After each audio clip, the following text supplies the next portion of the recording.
With strong growth sentiment of investment in ASEAN, this has put Thailand in a very great position in developing business environment and stringently implement plans to compete with other ASEAN member states from Vietnam to Indonesia and Singapore.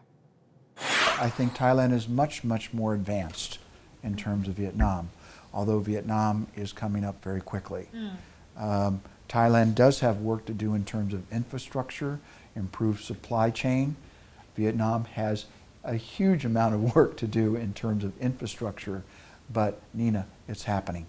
It's happening right yes, now, and yes, and it's part of my responsibility in my job to manage Vietnam and United Airlines business there. I'm back and forth between Thailand very regularly and Vietnam very regularly, and I see the work that's going on.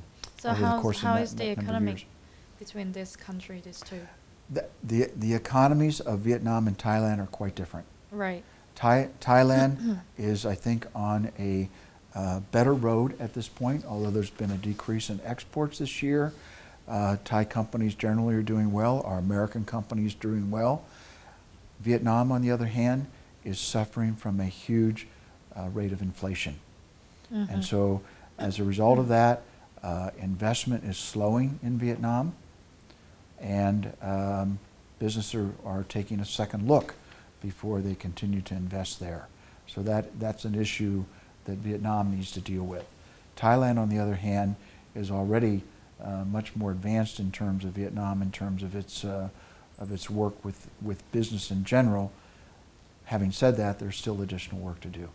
But in terms of labor costs, with Vietnam, labor costs are much cheaper than Thailand. Yeah, so I think that there is some comparableness, although Vietnam generally is lower. But I don't think labor cost is the one and only thing that companies look at when they are going to invest in a country, and whether that be for initial investment or whether that be for expansion or further development. So it's a whole array of analytics and metrics that companies look at to make sure that their ability to do business in a country will be successful and sustainable for the long term. So while labor cost is one issue, ability of the political situation, so many factors that go into making a decision about whether to invest in one country over the other. Thailand has been in a position regionally more or less as a hub, and that bodes very well for Thailand in terms of the ability to flow traffic as well as imports, exports over this region. So that's good. Right. Yeah. But do you think that once the AEC took place, would Thailand lost that title? With the competitions and everything is, everything's are free in terms of trades, in terms of investments. Yeah. Do you think which position Thailand would stay? No, I think Thailand clearly can continue to be within the top tier of the ASEAN countries. Yes, and but at the same time, the issues we've talked about before, as it relates to competitiveness in business on world standard, they need to have an eye on that too. Okay. And as they do, that will help them to remain in that top tier. And the other thing about the ASEAN community is that, sure, there's competitiveness yes. of countries within the ASEAN economic community. Right. But the idea of the ASEAN economic community is that this becomes one group whole, working together, and that's under a philosophy called a Gestalt philosophy, that the sum of the parts is greater than others. the whole. Yeah, yeah. So the opportunity within this whole region, from a growth standpoint, is good. Sure, each country will have its own abilities and its own competitiveness, but from a regional standpoint, fastest growing part of the world, and it will continue to be that.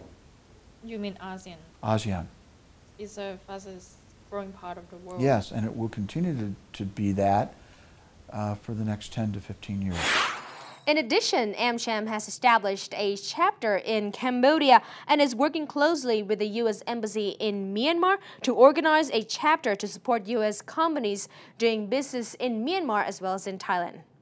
AmCham itself is a representative organization of American businesses. What we are doing is we work with our companies to help guide them, in the case of Thailand, in building their businesses here in Thailand.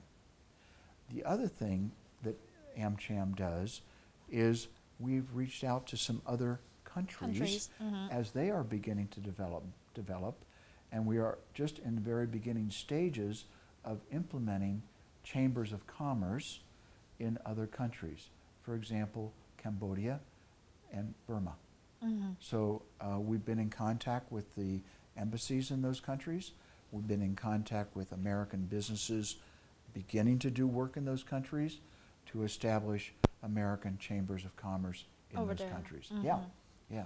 So this organization is here in Thailand has been in existence for quite some time, and so we're a company, an organization that represents nearly 700 companies. We have nearly 2,000 members, and so very well established. So that expertise in running this type of organization, we're trying to work with other regions, other countries to help establish that. Right. Yeah. So that's what AmCham would do. Since the American election is coming soon, a couple of weeks away, and next week is actually the second presidential debate, which is going to be very heated. Well, however, if the Republican Mitt Romney wins, then maybe the world and the region as well as ASEAN needs to look for a new change, maybe a phenomenal one. It is as well considered as an important chapter for ASEAN as a whole. I think that there's many issues on the table in the United States. It's very interesting to follow all of the politics involved here. It's again, from a historical standpoint, it's a important chapter in the history of America. The economic conditions of the United States are paramount in this election. Both political parties are addressing those, and it's up to the American people to make up their minds. But in terms of the economy, which is the business side of things, people are concerned about unemployment. They're concerned about the deficit in the United States. And with those two leading indicators, the political parties are going to have to really establish well what it is that they're going to do to address those things as we go forward. And the party that does that the best, in my opinion, will be the successful party. Right. I wish I could tell you who that's going to be right now. I don't know. Well, but would it, either party, which one would win, would it impact in the economic policy dealing business with Thailand? For example, if the Republican wins the election, would there be any changes? I don't think on initially. economic policy? I don't think initially. I think that there's too many economic issues around the world. The United States having economic issues, the European community having economic issues, that the resolution of those issues are going to be important to those countries or to that geography, meaning Europe. Right. And once that appears to be getting better, then it may have implications to other countries around the world. But already I think we've seen just this year that the Thai economy has returned quickly. Generally, people would classify 2012 as a successful year from an American business standpoint. I think from many Thai companies' standpoint, from a Thai company standpoint also. And so right now with in America, with the elections looming, I don't think we're going to see much in terms of economic change, although it's quite interesting what Bernanke introduced just the other day in terms of impetus to improve the economy. But that may have some implications in the short term, but really the election will be the turning point to see what happens in the future. But it won't be overnight. That's it for Tour 2015. Today we'll see you again, same time, 3:30 to 4 p.m. Same place, our Nation channel. Until then, สวัสดีค่ะ